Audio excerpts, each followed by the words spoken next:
जय हिंद साथियों, नमस्कार दोस्तों। स्वागत है आपका अपने YouTube channel education first information 2.0 में। साथियों, ये वीडियो आपके लिए महत्वपूर्ण होने वाली है क्योंकि साथियों इस वीडियो में हम आपके लिए कराने वाले हैं एमए पॉलिटिकल साइंस का 7वां पेपर। कौन सा 7वां पेपर? जिसका साथियों पेपर कोड है G274 साथियों आपका पेपर कोड है। और साथियों आपका बुक का नाम है समकालीन राजनीतिक सिद्धांत। क्या? समकालीन राजनीतिक सिद्धांत। साथियों इसमें हम आपके लिए चौथी यूनिट कराने वाले हैं। चौथी यूनिट से साथियों जो भी इंपॉर्टेंट क्वेश्चन है उनको इस वीडियो में हम कराने वाले हैं। साथियों इससे पहले हमने 3 यूनिट की वीडियो कंप्लीट करा के वो अपने यूट्यूब पर अपलोड कर दिए। यदि आपने अभी तक नहीं देखी साथियों तो आप साथियों हमारे यूट्यूब की प्ले लिस्ट में जाइए, वहाँ आपको देखने को मिल जाएंगी। तो चलिए साथियों बिना रुके वीडियो की स्टार्टिंग करते हैं। साथियों स्टार्ट करने से पहले यदि आप हमारे यूट्यूब चैनल पर नए हैं तो प्लीज़ साथियों आप हमारे चैनल को सब्सक्राइब करें और सब्सक्राइब करके बेल आइकन को प्रेस कर लें। और साथियों हमारे वीडियो को लाइक करके अपने फ्रेंडों को शेयर कर दें ताकि साथियों जैसे ही हम नेक्स्ट वीडियो अपलोड करें उसकी नोटिफिकेशन आपके पास सबसे पहले पहुँच जाए। तो चलिए साथियों स्टार्ट करते हैं। समकालीन राजनीतिक सिद्धांत MA first year political science course 7th Chaudhary Charan Singh university Meerut. Latest syllabus contemporary political theory. ये साथियों आपका बुक का नाम है जिसका साथियों पेपर कोड है G274 साथियों आपका पेपर कोड है। तो चलिए साथियों क्वेश्चन की तरफ चलते हैं। जो आपकी चौथी यूनिट है उससे जो इंपोर्टेंट क्वेश्चन है उनको यहाँ देखने वाले हैं। संवाद एवं तर्क वितर्क। क्या? संवाद एवं तर्क वितर्क फर्स्ट, प्रश्न 10। ये साथियों जो आपका चित्रा मॉडल पेपर में वो 10वां क्वेश्चन है और हमारे वीडियो का पहला है। समुदायवाद क्या है? इसकी आलोचना किस प्रकार की गई है? यानी समुदायवाद क्या है, इसकी आलोचना किस प्रकार की गई है? अथवा संक्षिप्त टिप्पणी लिखिए। किस पर? सामुदायिकतावाद पर। किस पर? सामुदायिकतावाद पर संक्षिप्त टिप्पणी लिखिए। ये साथियों आपका टिप्पणी में भी क्वेश्चन आ सकता है। तो साथियों इस क्वेश्चन आपके लिए इंपॉर्टेंट होता है। साथियों ये आपको जरूर तैयार करके जाना चाहिए क्योंकि साथियों इसमें आपके 2 क्वेश्चन तैयार होंगे। एक तो आपका टिप्पणी में भी आ जाए तब भी आप करियाओगे इसे, और एक लॉन्ग में आ जाए तब भी आप करियाओगे। साथियों हालांकि टिप्पणी वाला भी लॉन्ग में होता है लेकिन उसमें 4 ऑप्शन दिए होते हैं, 4 में से किन्हीं 2 पर टिप्पणी लिखनी होती है जो आपका 10वां क्वेश्चन आता है साथियों। तो चलिए साथियों बिना रुके वीडियो की स्टार्टिंग करते हैं। ये साथियों आपका 2020 में क्वेश्चन पूछा गया था। उत्तर: समुदायवाद। शब्द समुदायवाद को 1840 के दशक में गुडविन वारम्बी ने सर्वप्रथम प्रयोग किया था। हैवुड समुदायवाद को विचारधारा न कहकर एक सैद्धांतिक प्रवृत्ति बताता है। समुदायवाद व्यक्तिवाद का विरोध करते हुए राजनीतिक जीवन में समुदाय के महत्व पर बल देता है। राजनीतिक संस्थाओं के विकास में समुदाय का अपना ही एक विशेष स्थान है। किसका? एक अपना ही विशेष स्थान है। मैकिनटायर, टेलर तथा वॉल्जर आदि समुदायवाद के प्रवक्ता हैं। समुदायवाद शब्द 2 रूपों में प्रयोग किया जाता है। पहला दार्शनिक समुदायवाद तथा वैचारिक समुदायवाद। दार्शनिक समुदायवाद शास्त्रीय उदारवाद को असंगत कर बताते हुए इन्हीं कारणों से उसकी आलोचना करता है। शास्त्रीय उदारवाद। क्या? शास्त्रीय उदारवाद समुदाय समाज को व्यक्तियों की ऐच्छिक गतिविधियों का फल मानता है जिसकी समाज के रूप में कोई विशेष भूमिका नहीं होती, जबकि समुदायवाद व्यक्तियों के निर्माण में समाज समुदाय की भूमिका को महत्वपूर्ण मानता है। समुदायवादियों का मानना है कि उदारवादी सिद्धांतों में समुदाय अर्थात समाज की उपयोगिता को पर्याप्त ढंग से नहीं पहचाना गया है। वैचारिक समुदायवाद एक ऐसी अमूल विचारधारा है जो समुदाय पर बल देती है तथा प्राय आर्थिक मुद्दों पर, किस पर? आर्थिक मुद्दों पर, वामपंथी व सामाजिक मुद्दों पर रूढ़िवादी का आभास देती है। एक दर्शन के रूप में समुदायवादियों की धारणा है कि मूल्य व विश्वास तो सार्वजनिक क्षेत्र में सदा से रहते रहे हैं। उनका तर्क यह है कि व्यक्ति कोई एकाकी जीवन नहीं है और कि उसका मूल समुदाय से ही पनपता है। व्यक्ति समाज में पैदा होता है, उसके पैदा होते समय समाज तो पहले से ही होता है। क्या? समाज तो पहले से ही होता है, वह समाज से संस्कार प्राप्त करता है अथवा बौद्धिक विकास समाज की देन है। अतः समुदायवादियों का मत है कि समुदाय ऑब्लिक समाज द्वारा व्यक्ति के आदर व सम्मान की अपेक्षा स्वाभाविक है। अगला, समुदायवादी नागरिक समाज में विद्यमान संस्थाओं का समर्थन करते हैं तथा यह अपेक्षा करते हैं कि इन संस्थाओं द्वारा व्यक्तियों को शिक्षा, आवास तथा स्वच्छ पर्यावरण, स्वस्थ सुविधाएं, सामाजिक रक्षण आदि मिलते रहेंगे। स्वतंत्रवादियों के विपरीत जो अधिकारों के लिए तर्क देते हैं, समुदायवादी अधिकारों के साथ साथ दायित्वों पर जोर देते हैं। स्वतंत्रतावादियों के विपरीत जो न्यूनतम राज्य की स्थापना चाहते हैं, समुदायवादी नागरिक समाज की संस्थाओं की स्थापना व उन्हें बनाए रखने का प्रयास करते हैं। स्वतंत्रतावादी विशिष्टवाद पर तथा समुदायवादी सार्वजनिकवाद की वकालत करते हैं। स्वतंत्रवादी अर्थात स्वयं को अपने समुदाय ऑब्लिक समाज एवं सामाजिक जीवन तथा नागरिकता को महत्व देते हैं। स्वतंत्रवासियों के विपरीत जो सीमित राज्य के प्रयोजन की बात करते हैं, समुदायवादी ऐसे राज्य की कल्पना करते हैं जो नागरिकों की मांग को पूरा करने का प्रयास करता है।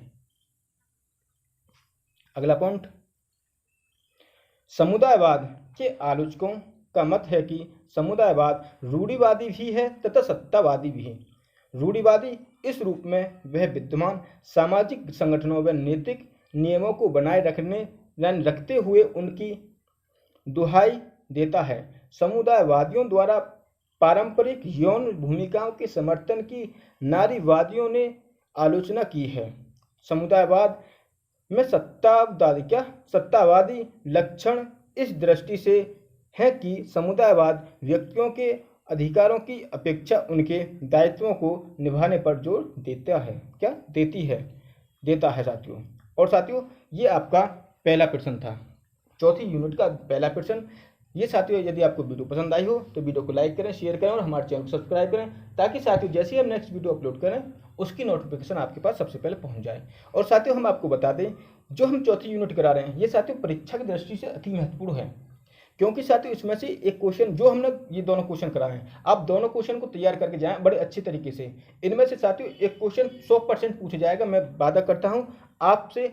हाँ साथियों, मैं कह रहा हूं कि हो सकता है किसी घुमा फिरा कर पूछ ले, लेकिन मैं वादा करता हूं कि इसमें से साथियों 100% क्वेश्चन आने की पूरी संभावना है। तो चलिए साथियों सेकंड क्वेश्चन तरफ चलते हैं। और साथियों बुक का जो क्रम है वो है 11वां, लेकिन हमारे वीडियो का क्रम दूसरा है। इस वीडियो में हम आपको 2 क्वेश्चन करा रहे हैं, आप दोनों क्वेश्चन को तैयार कर ले साथियों। पहला तो साथियों टिप्पणी में पूछ सकता है, जो साथियों टिप्पणी पूछी जाता है कि निम्न में से किन्हीं 2 पर टिप्पणी लिखिए, तो साथियों पहला तो टिप्पणी वाला हो सकता है और वैसा भी लॉन्ग में भी पूछ सकता है। साथियों दोनों तरीके से उसका दे रखा है, यदि कोई सा व्याजा आप कर आइए, उस जो भी प्रश्न आ जाएगा आप अपनी समझ से कर आइए। तो साथियों अब चलते हैं 11वें प्रश्न पर, जो हमारा वीडियो का क्रम दूसरा है। प्रश्न 11, पर्यावरण आंदोलन के मुख्य आधार क्या है? पर्यावरण आंदोलन के मुख्य आधार क्या हैं? पर्यावरण संरक्षण के लिए अंतर्राष्ट्रीय स्तर पर कानून बनाने के लिए क्या प्रयास किए गए हैं? पर्यावरण संरक्षण के लिए अंतर्राष्ट्रीय स्तर पर कानून बनाने के लिए क्या प्रयास किए गए हैं? ये साथियों आपका 2020 में प्रश्न आया था और 2023 में आने की संभावना है। साथियों हम बता दें कि क्वेश्चन रिपीट होते हैं, हर बार क्वेश्चन रिपीट होते हैं। जो 20 में आया था उसे 21 में देते हैं, 22 में दे देते हैं, या फिर 23-24 में ऐसे दे देते रहते हैं ये। तो साथियों और इसका एक क्वेश्चन और है, पर्यावरणवाद पर एक लेख लिखिए। इस पर पर्यावरणवाद पर एक लेख लिखिए। साथियों इसमें आपके 2 क्वेश्चन है, ये या पहला कर दीजिए या दूसरा, लेकिन दोनों में से कोई भी आ जाए आपको उत्तर ये लिखना है जिसे हम पढ़ा रहे हैं साथियों, जिसे हम करा रहे हैं वही आपको उत्तर लिखना है। तो चलिए साथियों इसका उत्तर देखते हैं। यदि साथियों वीडियो पसंद आए तो वीडियो को लाइक करें, शेयर करें, हमारे चैनल को सब्सक्राइब करें, ताकि साथियों जैसे ही हम नेक्स्ट वीडियो अपलोड करें उसकी नोटिफिकेशन आपके पास सबसे पहले पहुंचते हैं। उत्तर, पर्यावरणवाद। क्या? पर्यावरणवाद। पृथ्वी के चारों ओर का रक्षा कवच पर्यावरण है। साथियों, इस क्वेश्चन को आप ध्यान से देखें, ध्यान से तैयार करके जाएं।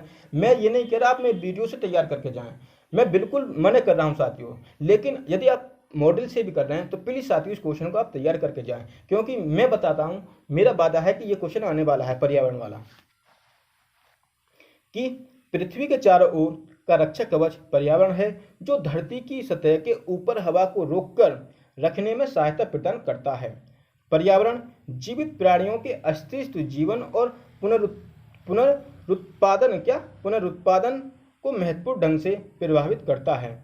विज्ञान, औद्योगिकरण, नागरीकरण और वनोन्मूलन, जमीन काटकर ऊंचे ऊंचे बांधों के निर्माण जैसे नर्मदा बांध आदि की योजनाओं ने उत्पादन को बढ़ाया, किंतु पर्यावरण के विविध अंगों जैसे जल, थल, आकाश और वायु आदि को इस तरह प्रदूषित कर दिया जिससे जीवित प्राणियों के अस्तित्व, जीवन शक्ति, पुनरुत्पादन और क्षमता दुष्प्रभावित हुई। जीवाश्मिक ईंधन के दहन से वायुमंडल में कार्बन डाइऑक्साइड की मात्रा इतनी बढ़ रही है कि ग्लोबल वार्मिंग, विश्व के तापमान में वृद्धि, आगे देखते हैं,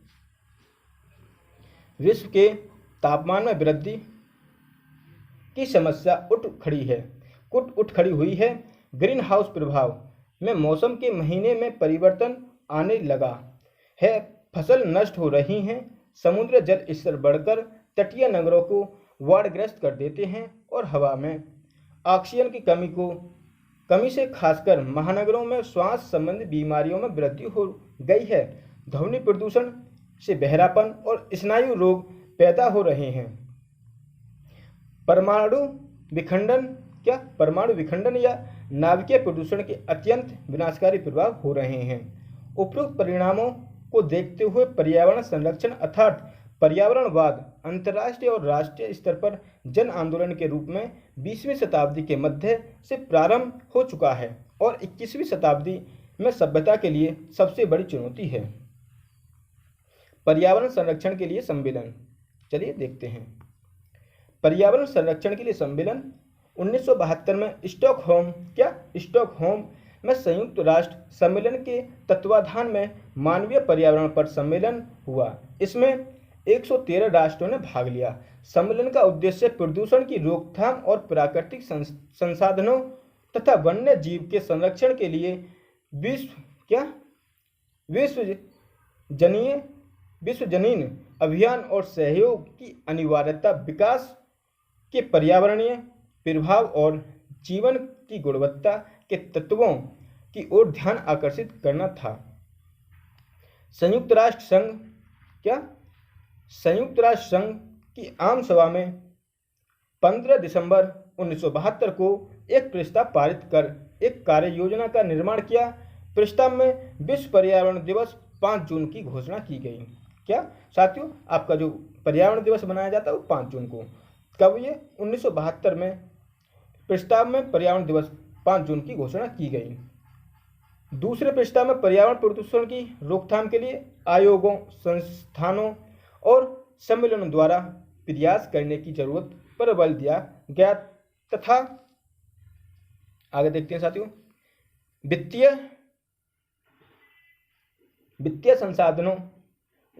साधनों की व्यवस्था की गई।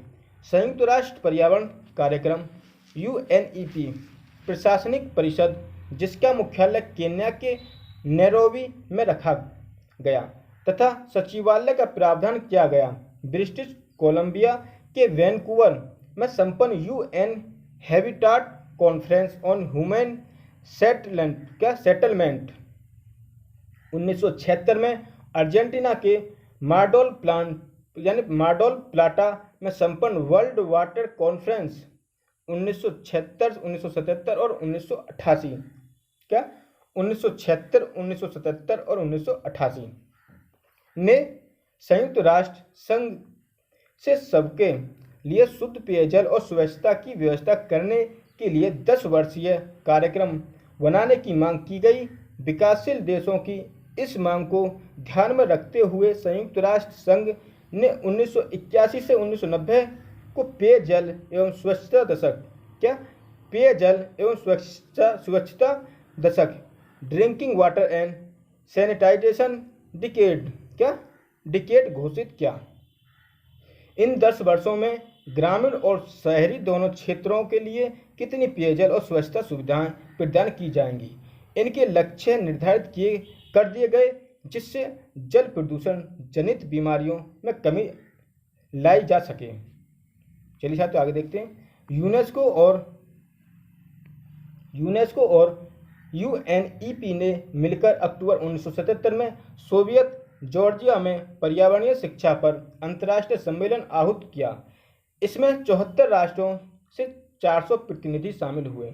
यूएनईपी के कार्यपालिका निदेशक ने प्रतिनिधियों को कहा कि पर्यावरणीय शिक्षा जीवन और मरण का प्रश्न है। जनवरी 1986 में पेरिस में भी वृक्षों और वनों की रक्षा के प्रश्न पर महत्वपूर्ण विचार प्रकट किया गया और विश्व स्तर पर पृथ्वी सम्मेलन में सर्वाधिक महत्वपूर्ण रियो 1992 और रियो 2012 के सम्मेलन हैं, जो 20 साल के अंतराल में संपन्न हुए हैं और पर्यावरण पर विश्व के देशों के मतों की भिन्नता को प्रतिबिंबित करते हैं। 1992 के रियो पृथ्वी सम्मेलन में इस बात पर सहमति बनी थी कि सभी देशों की समान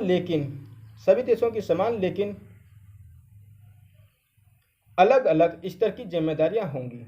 इस सहमति का मूल सिद्धांत था कि जो देश जितना प्रदूषण करता है, भरपाई करने की उसकी उतनी ही जिम्मेदारी होगी।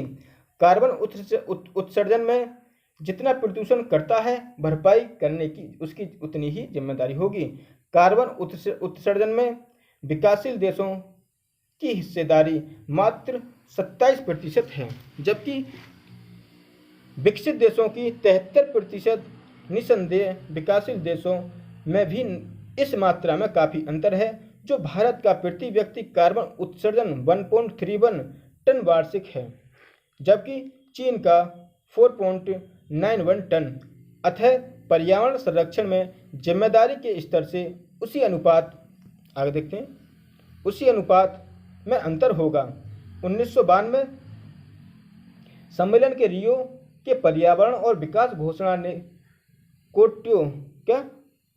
क्योटो मूलपत्र और संयुक्त राष्ट्र एवं संघ के प्रोत्साहित विकास के कार्यक्रम की योजना या 21वें कार्य सूचना पर हस्ताक्षर होने का मार्ग प्रशस्त किया।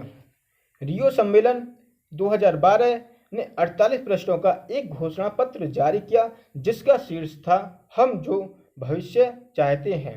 यह ग्लोबल वार्मिंग और पर्यावरण परिवर्तन क्लाइमेट चेंज पर की गई पिछली कई गलतियों को न दोहराने का वादा करता है।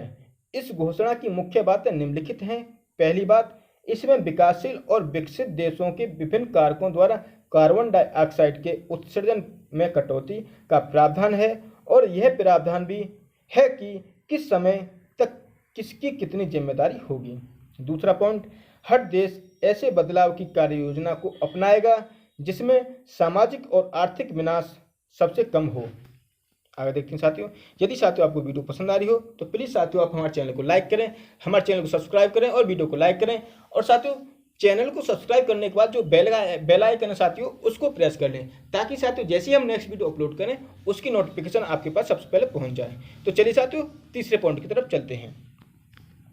तीसरा पॉइंट, समन और कार्य योजना अपनाने के लिए धन जुटाने के मामले में यह सिद्धांत निरूपित किया गया कि विकसित देश ज़्यादा भार वहन करें, क्योंकि वे ज़्यादा प्रदूषण करते हैं। कम कार्बन उत्सर्जन वाली तकनीक को आधुनिक बनाया जाए और उभरते हुए बाजारों को उस तकनीक को उस कीमत पर सुलभ बनाया जाए जो सबको स्वीकार्य हो। रियो सम्मेलन 2012 में बराबरी के सिद्धांत को फिर से स्थापित किया गया। साथ ही साथ हरित विकास और सतत विकास के लक्ष्य की अवधारणा को स्थापित किया गया। सरकारों को ऐसा ढांचा तैयार करने के लिए कहा गया जिससे पर्यावरण के हिसाब से बेहतर तकनीक निकल सके। निजी क्षेत्रों की भूमिका पर भी बल दिया गया, किंतु यह सम्मेलन अन्न सुरक्षा, नवीकरणीय ऊर्जा और जैव विविधता जैसे मामलों पर लक्ष्य बनाने में असफल रहा। संस्थागत संरचना को मजबूत करने की जो आशा थी वह भी भलीभूत नहीं हुई। सम्मेलन में इस प्रस्ताव पर चर्चा हुई कि संयुक्त राष्ट्र पर्यावरण कार्यक्रम यानी यूएनईपी को यूएनडीपी और डब्ल्यूएचओ की तरह विशेष एजेंसी का दर्जा दे दिया जाए, लेकिन इस पर भी सहमत नहीं बनी। कोई आश्चर्य नहीं है कि गैर सरकारी संस्थाएं और यूरोपियन यूनियन के देश दुखी हुए कि इस सम्मेलन में समय की बर्बादी हुई और कई महत्वपूर्ण मुद्दों पर बहस नहीं हुई। भरपाई करने के लिए सभी राष्ट्रों को यूएनईपी का सदस्य बना दिया गया और सतत विकास आयोग उच्च स्तरीय अंतर सरकारी संस्था बनाने का फैसला लिया गया। वस्तुतः रियो 20 की पारस्परिक परिस्थितियां पर्यावरणवाद विरोधी थी, क्योंकि 21वीं शताब्दी आते आते कार्बन जलाना जीने का एक तरीका हो गया। क्योंकि 21वीं शताब्दी आते आते कार्बन जलाना जीने का एक तरीका हो गया। प्रत्येक बार जब विश्व के करोड़ों लोग सुलगाने वाली कुंजी का व्यवहार करते हैं, फेसबुक पर अपना प्रोफाइल अपडेट करते हैं, हैमबर्गर का कौर खाते हैं और अथवा हवाई जहाज की यात्रा करते हैं, वे कार्बन फुटप्रिंट छोड़ते हैं और दशकों तक छुड़ाए नहीं जा सकते। कब तक? दशकों तक छुड़ाए नहीं जा सकते। इस विरोधाभास को देशी ब्राजील की जनजाति के लोगों ने रियो 20 सम्मेलन के स्थल के समीप एक कैंप खोलकर अपनी जमीन पर अतिक्रमण के विरोध के पवित्र अग्नि प्रज्वलित कर प्रदर्शित किया। रियो 20 के सामने दुनिया की तेजी से बढ़ती आबादी, जो 2012 में 7 से 8 अरब के बीच है और जिसकी 50% आबादी शहरों में रह रही है, इस 26 महानगरों के निवासियों के भोजन, पानी और स्वास्थ्य की जरूरतों को लगातार पूरा करने और पर्यावरण बदलाव आगे देखते हैं साथियों से बन रहे दबाव से इन्हें बचाने की जरूरत है। कई मौकों पर महानगर खतरों से गुजर चुके हैं। 2003 में पेरिस लू से 2005 में न्यू ऑरलियंस कैटरीना नाम के तूफान से और 2011 में ह्यूस्टन तूफान से बुरी तरह प्रभावित हुआ। भारत भी सुनामी से बुरी तरह प्रभावित हो चुका है। महानगरों के पास जानकारियों के आदान प्रदान का एक संगठन C40 है। कौन सा संगठन? C40 है। महानगरों पर मंडराती मुश्किलों पर रियो 20 में गंभीर चर्चा हुई है। भारत में किए गए प्रयास। भारतीय संविधान का अनुच्छेद 21 नागरिकों को जीवन का अधिकार, एक संतुलित पर्यावरण में रहने और संक्रामक बीमारियों एवं उनके खतरे से बचाने की गारंटी देता है। अनुच्छेद 47 के अनुसार नागरिकों के पोषण व जीवन स्तर में सुधार एवं सार्वजनिक स्वास्थ्य में सुधार राज्य का एक प्राथमिक कर्तव्य है। 7वीं अनुसूची में आवंटित विषयों में से अनेक द्वारा, जैसे खानों का विनिमय, तेल क्षेत्रों का विनिमय और नदियों व नहरों का निर्माण आदि, अप्रत्यक्ष तौर पर संसद के साथ साथ विधानसभाओं को पर्यावरण संबंधित कानून बनाने का अधिकार मिल जाता था। अब वे मामले केंद्रीय सूची और समवर्ती सूची में हस्तांतरित कर दिए गए हैं। 42वें संविधान संशोधन द्वारा 1976 में आर्टिकल अनुच्छेद 51A के तहत माध्यम से नागरिकों के मौलिक कर्तव्यों में और अनुच्छेद 48A द्वारा राज्य के दायित्वों में पर्यावरण की सुरक्षा, वन और वन्य प्राणियों की सुरक्षा तथा विकास की बातें सम्मिलित कर दी गईं। भारतीय दंड संहिता में धारा 288 से 291 तक ऐसे प्रावधान हैं जो सार्वजनिक जल स्रोतों को दूषित करने और वातावरण को स्वास्थ्य के लिए हानिकारक बनाने को अपराध घोषित करते हैं। धारा 268 के अंतर्गत दुर्गंध, शोर, कंपन आदि उत्पन्न करने वाले कार्यों पर रोक लगाई गई है। धारा 269 के अंतर्गत ऐसे कार्यों को रोकने की व्यवस्था है जिनके परिणाम स्वरूप छूत की बीमारियों के फैलने की आशंका है। धारा 272 में खाद्य पदार्थों व पानी में मिलावट को अपराध माना गया है। इस तरह के अन्य प्रावधान भी हैं। चलिए साथियों आगे देखते हैं। साथियों प्लीज़ वीडियो यदि साथियों आपको वीडियो पसंद आ रही हो तो वीडियो को लाइक करें, शेयर करें, हमारे चैनल को सब्सक्राइब करें ताकि साथियों जैसे ही हम नेक्स्ट वीडियो अपलोड करें आप तक उसकी सूचना पहुंच जाए। चलिए साथियों अगली हेडिंग पर चलते हैं। अगला जो पैराग्राफ है, भारत में लगभग 500 ऐसे कानून हैं जिनका पर्यावरण की रक्षा के लिए प्रयोग किया जा सकता है। वन्यजीव संरक्षण अधिनियम 1972, जल प्रदूषण निवारण और नियंत्रण अधिनियम 1974, वन संरक्षण अधिनियम 1980 और वायु प्रदूषण निवारण नियंत्रण अधिनियम 1981, पर्यावरण सुरक्षा अधिनियम 1986 इनमें उल्लेखनीय है। किंतु सुषमा यादव और राम अवतार शर्मा मत प्रकट करते हैं कि अधिकांश कानून प्रदूषण की रोकथाम के लिए अपर्याप्त है। उद्योगपति प्रदूषण नियंत्रण के महंगे उपकरण मंगाने की अपेक्षा जुर्माना देते रहना ही बेहतर समझते हैं। भोपाल गैस त्रासदी इसका एक ज्वलंत उदाहरण है। किंतु पिछले वर्षों में न्यायपालिका ने पर्यावरण संरक्षण के प्रति कठोर रुख अपनाते हुए सरकारी अभिकरणों को इस मामले में लापरवाही न बरतने के कई आदेश पारित किए हैं। जनहित के मुकदमों के द्वारा भी सरकार और निजी उद्योगों को प्रतिबंधित करने के प्रयास किए गए हैं। भारत के राजनीतिक दल और भारत की सरकार 1970 से 80 से पर्यावरण संरक्षण के प्रति सभी दृष्टियों से ज़्यादा जागरूक हुई।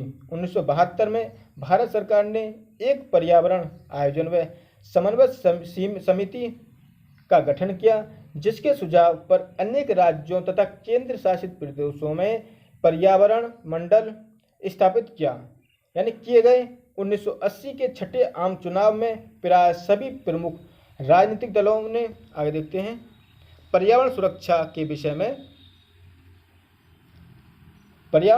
के विषय को अपने घोषणा पत्र में शामिल किया। इसी वर्ष एक अलग समिति का गठन हुआ जिसने एक स्वतंत्र पर्यावरण विभाग स्थापित करने की अनुशंसा की। अतः 1980 में पर्यावरण विभाग की स्थापना की गई, जिसके कार्य पर्यावरण रक्षा, पर्यावरण विकास और विकास योजनाओं में पर्यावरण के पक्ष का ध्यान रखना था। विभाग को प्रदूषण को रोकने के लिए प्रशासकीय जिम्मेदारियां भी दी गईं। 1985 में पर्यावरण कार्यक्रम के आयोजन, प्रोत्साहन और समन्वय हेतु पर्यावरण, वन और वन्य जीवन मंत्रालय की स्थापना की गई। वन्य जीवन को आदिवासी जातियों के अधिकारों की सुरक्षा और सुविधाओं के साथ जोड़कर देखा जा रहा है और विभिन्न संगठन मिलकर कंप्यूटर की सहायता से पर्यावरण संबंधी सूचनाओं का एकत्रीकरण और मूल्यांकन कर रहे हैं। अगला पॉइंट साथियों, पर्यावरण संबंधित विवाद और स्वैच्छिक संगठनों के आंदोलन। क्या पर्यावरण संबंधित विवाद और स्वैच्छिक संगठनों के आंदोलन। मुंबई के पास थल वाईसेट खाद कारखाने, वेडथी बांध, साइलेंट वैली, टिहरी बांध परियोजना, नर्मदा परियोजना और चिल्का परियोजना आदि को लेकर विवाद उठा खड़ा हुआ। इनकी जांच के लिए समितियों के अलावा दून घाटी तथा गंगा यमुना क्षेत्र में ताजमहल को बचाने के लिए प्रदूषण को नियंत्रित करने वाली एक उच्च शक्ति वाली समिति गठित की गई। पहला, इसका जो नेक्स्ट पैराग्राफ, भोपालपत्तनम इच इचमपल्ली बांध के निर्माण के विरोध में लोगों ने बहुत बड़ा आंदोलन किया। इस विवादास्पद योजना से हजारों जिम्मेदारियां बर्बाद हो रही थीं, किंतु पर्यावरण विभाग ने इसके निर्माण को नहीं रोका। उसी तरह कृति समिति ने एक बांध के निर्माण के विरुद्ध जंगल बचाओ का मुद्दा उठाया। बाबा आमटे और मेघा पाटकर के नेतृत्व में नर्मदा बचाओ आंदोलन चला, जिसके कारण विश्व बैंक ने सरदार सरोवर परियोजना को वित्तीय सहायता देना बंद कर दिया था। जून 1993 में सरकार ने नर्मदा बचाओ आंदोलन की नेता मेघा पाटकर से नए सिरे से बातचीत की। वृक्षों को काटने के विरुद्ध हिमालय क्षेत्र में सुंदरवन यानी सुंदरलाल बहुगुणा, चंडी प्रसाद भट्ट और गौरी देवी के नेतृत्व में चिपको आंदोलन चला। इसी की तर्ज पर कर्नाटक में हेगड़े के नेतृत्व में एपी को आंदोलन चला। कुछ स्वयंसेवी संगठन जैसे केरल साहित्य परिषद, social work and research centre Rajasthan, Bombay environmental action group और कल्प वृक्ष दिल्ली आदि उत्तम काम कर रहे हैं। कुछ संगठन पर्यावरण संबंधी जागरूकता फैलाने का काम भी कर रहे हैं। उत्तराखंड संघर्ष वाहिनी मध्य प्रदेश में एकलव्य किशोर भारती और शहडोल ग्रुप अहमदाबाद में विकसित, दिल्ली में अंकुर नेचर क्लब और मुंबई के नेचुरल हिस्ट्री सोसाइटी महत्वपूर्ण काम कर रहे हैं। आगे देखते हैं साथियों। उपरोक्त विवेचन से स्पष्ट है कि पर्यावरण की सुरक्षा और संरक्षण की प्रगति को देखते हुए हम आश्वस्त नहीं हो सकते। 1986 में ही गंगा एक्शन प्लान को गंगा में प्रदूषण की रोकने के लिए स्वीकृति दी गई थी, जिसमें से 110 करोड़ लीटर का ही शोधन हो पाता है। पानी में नाइट्रेट, क्लोराइड और आर्सेनिक की मात्रा बढ़ रही है, जिससे पीलिया, हैजा, सन्निपात जैसी बीमारियां पनपती हैं। अलकनंदा पर बना रहा श्रीनगर बांध पर्यावरण की दृष्टि से खतरनाक है, क्योंकि यह बांध बन जाने पर गंगा में शैवाल की मात्रा बढ़ जाएगी, जो हानिकारक है। टिहरी बांध के कुप्रभाव के कारण देवप्रयाग में गंगा का जल एकदम हरा हो गया है। पर्यावरणविद राजेंद्र सिंह के अनुसार भारत सरकार मानती है कि अलकनंदा बांध एक भी पर्यावरणीय शर्त को पूरा नहीं करता है, फिर भी उस पर काम चालू है। पर्यावरण संरक्षण की अनदेखी के चलते 2004 में भारत महानगर में सुनामी आई। किसमें? महासागर में। 2004 में भारतीय महासागर में सुनामी आई। CAG की रिपोर्ट की अनदेखी कर उत्तराखंड में कई बांध और योजनाओं को चालू रखा गया, जिसके परिणाम स्वरूप जून 2013 में हिमालयी सुनामी के रूप में विनाशकारी प्रलय का दृश्य उपस्थित हुआ, जिसमें करीब 10,000 जाने गई, यानी 10,000 व्यक्तियों की मृत्यु हो गई। आगे देखते हैं। मध्य प्रदेश के खंडवा और हरदा जिले के कुछ गांवों के लोग सितंबर 2012 में नर्मदा नदी के पानी में खड़े होकर एक पखवाड़े से अधिक दिनों तक जन आंदोलन करते रहे। खंडवा के सत्याग्रही ओंकारेश्वर बांध में पानी का स्तर 189 मीटर से बढ़कर 193 मीटर करने का विरोध कर रहे थे, जबकि हरदा के निवासियों की मांग थी कि इंदिरा सागर बांध के जलस्तर को 260 मीटर पर लाया जाए। खंडवा के लोगों की मांगे अनंत मानी गईं, पर हरदा में पुलिस कार्रवाई की गई, किंतु हरदा में जन आंदोलन तब भी चलता रहा। उसी समय तमिलनाडु में कुंडनकुलम के निवासी परमाणु बिजली परियोजना प्रारंभ किए जाने का विरोध करते रहे, क्योंकि उन्हें भय था कि उससे होने वाले विकिरण परियोजना प्रारंभ किए जाने का विरोध करते रहे, क्योंकि उन्हें भय था कि उससे होने वाले विकिरण यानी रेडिएशन से उनके स्वास्थ्य पर बुरा प्रभाव पड़ेगा। वहां पर जनता और पुलिस के बीच टकराव जारी है। कहाँ? वहां पर पुलिस और जनता के बीच टकराव जारी है। ये घटनाएं और जन प्रदर्शन इस बात के प्रमाण हैं कि योजनाओं के निर्माण में स्थानीय लोगों या उनके प्रतिनिधियों को न तो शामिल किया जाता है, न ही उन बड़ी योजनाओं से होने वाली संभावित समस्याओं जैसे विस्थापितों के पुनर्निर्वास या मुआवजे की मात्रा आदि पर विचार किया जाता है। परियोजनाओं की रूपरेखा ऊपर ही ऊपर बनती है, जिन्हें अमल में लाने का काम नौकरशाही पर छोड़ दिया जाता है। नागरिकों को गैर सरकारी संगठनों के साथ साथ एक उत्तरदायी सरकार नौकरशाही और अंतर्राष्ट्रीय अभिकरण पर्यावरण सुरक्षा और संरक्षण के लिए अनिवार्य है। ये साथियों आपकी चौथी यूनिट से 2 क्वेश्चन थे। किससे? ये चौथी यूनिट से 2 क्वेश्चन थे। यदि साथियों आपको वीडियो पसंद आई हो तो वीडियो को लाइक करें, शेयर करें और हमारे चैनल को सब्सक्राइब करें, ताकि साथियों जैसे ही हम नेक्स्ट वीडियो अपलोड करें उसकी नोटिफिकेशन आपके पास सबसे पहले पहुंच जाए और आप उसको देख लें। और साथियों हम आपको बता दें कि हम अपने YouTube के माध्यम से इम्पोर्टेंट क्वेश्चन करा रहे हैं, जो साथियों परीक्षा की दृष्टि से अति महत्वपूर्ण हैं। साथियों इसकी यदि आप PDF प्राप्त करना चाहते हैं तो आप हमारे टेलीग्राम चैनल को ज्वाइन करिए, वहाँ से आपको इसकी PDF मिल जाएगी। तो चलिए साथियों यहीं तक। यदि वीडियो पसंद आई हो तो वीडियो को लाइक करें, शेयर करें और हमारे चैनल को सब्सक्राइब करें। धन्यवाद साथियों।